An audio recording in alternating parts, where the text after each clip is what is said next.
Real Madrid cannot get rid of Endrick. They sat this monster on the bench. Look at this crazy trivela between 5 players. He played it perfectly to Mbappe just for Mbappe to miss the 1v1. And somehow Endrick from half field plays a pass between 4 defenders perfectly to Mbappe again. 1v1, bro. All he has to do is tap it in. But Mbappe missed again. And then Mbappe stole the penalty that Endrick should have scored. Are we sure Mbappe doesn't hate Endrick? And you know Endrick dropped a masterclass if he has a higher rating than Mbappe, even though Mbappe scored a goal. Endrick should have had a hat-trick of assists and hat-trick of goals today. Endrick is better than Mastantuono and Gonzalo. All 3 of them were on the pitch at the same time. And guess who was shining the most? Endrick, even more than Mbappe. And he was on the pitch at the same time. Endrick can't leave, bro. He has to start. He has to play. Getting rid of him is a mistake, I'm telling you, bro.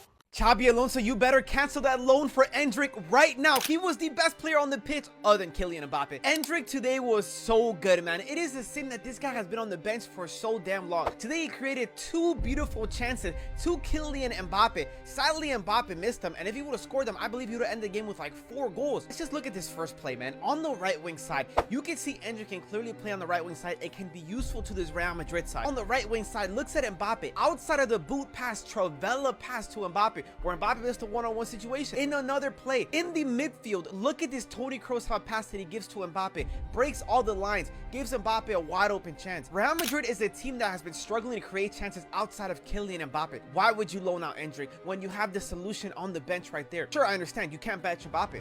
Why not try Endrick on the right wing side? I'm not saying he has to start this every single game, but Endrick can be extremely useful, man. There is a reason why Real Madrid paid so much for this kid. Don't forget last year, my guy, he ended with so many goals, even in dying minutes. Just cancel a loan, because if you don't cancel him, man, this is the last time we're going to see Endrick in a Real Madrid uniform in what, 8 months?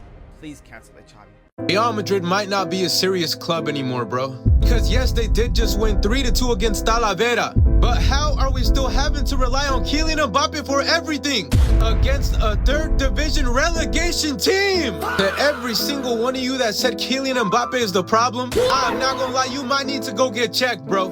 Because when I saw today's lineup that Kylian Mbappe was still starting, and almost every single one of our starters was benched, I thought to myself, Xabi Alonso might be in love with Mbappe, bro. But it turns out that he's realized that Kylian Mbappe is the only person leaving him with a job. I mean, this same team played the Real Madrid Castilla U21 and lost 1-0 without scoring a single goal. But these brothers play the real Real Madrid with the Kylian Mbappe, Gonzalo Garcia, Endrick, even Arda Güler. And somehow, someway, they scored 2 goals. But the absolute worst part about all of this is that CF Talavera posted before the game on their Instagram, 90 minutes in El Prado are very, very long. Making fun of Real Madrid's 90 minutes in the Bernabeu are very long, bro. Kylian Mbappe, thank you, bro. But what in the hell has happened to my Real Madrid?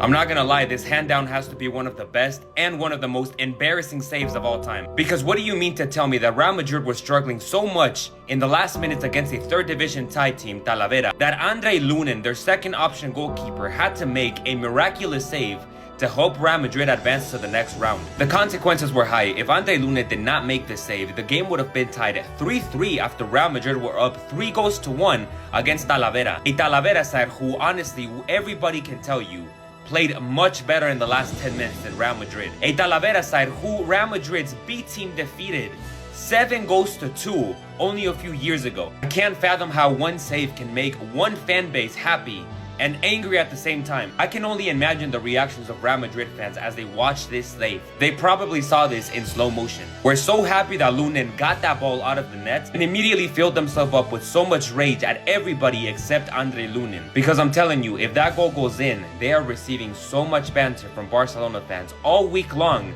that they'll probably have to turn off their phone.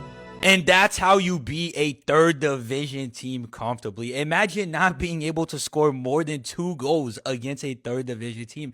Could never be. It could never be Real Madrid. And bro, This shit was entertaining, bro. Yesterday, watching that Barcelona match, I was bored, bro. Bored out of my mind. Honestly, with the way Flamengo was playing against PSG today, Barcelona fans better be grateful that they didn't win the Champions League, because if not, today it could have been Flamengo destroying, humbling Barcelona. Can you imagine a Brazilian league team humbling Barcelona? That's definitely what would have happened today if Barca won the Champions League. And yo, thank God Endrick finally got to start a match today. He started and played 77 minutes. But yo, Shabby, why did you even sub him off, bro? He barely ever gets to play. Let him finish the match, bro. Come on. But, bro, if he's not going to be able to get consistent minutes, he's got to go on loan, bro. This January, he's got to go on loan because this guy's supposed to be a generational talent for Brazil, and currently Xabi Alonso is ruining Endrick. Yo, but if I'm being real, what is Xabi Alonso doing, bro? It's not looking good. Even though we won today, even though we beat Alaves, these games, bro, we are not looking good at all. I'm going to say this in the nicest way possible. Real Madrid, you are doo-doo, and Xabi Alonso, you should be unemployed. You guys had a competitive game against Talavera in the round of 32 in the Copa del Rey, and they were somehow better than you. And I don't want to hear about no haram ball because we actually played haram ball for 90 minutes. This was the stats in the second half. They had more GA than you and tied you guys in total shots and shots on target. How do you let that happen in the first place? Mind you, this team got 2 legitimate goals against you. You guys got a pen that was not even a pen because the ball hit the defender's head and then bicep. Which, by the way, when you guys scored the game-tying goal against Elche,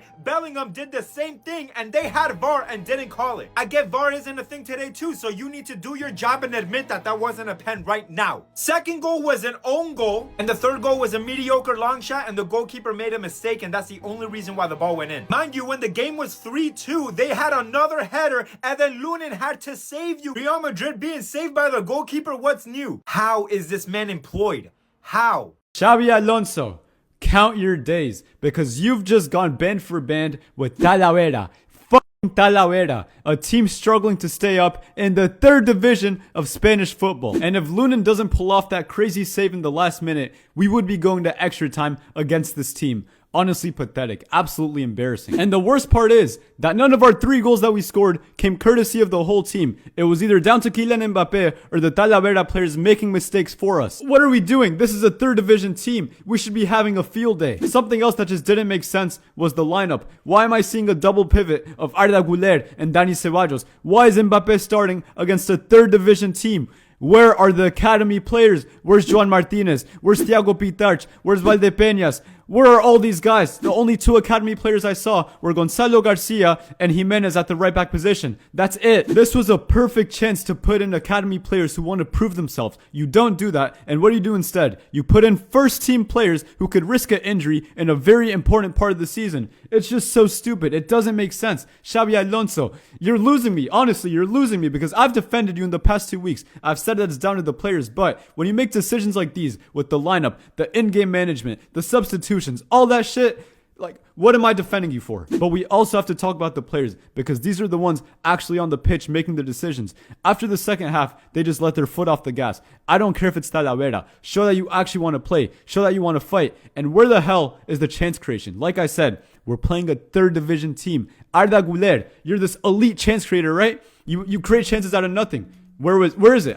I'm looking so hard to find it. I can't see it. And Fran Garcia, please do all of us a favor and never play for this club again. You genuinely look more fit to play for Talavera than to play for Real Madrid. So yeah, we win the game 3-2, but there's absolutely nothing to be happy about. Mbappe, thank you for saving this team once again. And Xabi Alonso, you're on very thin ice.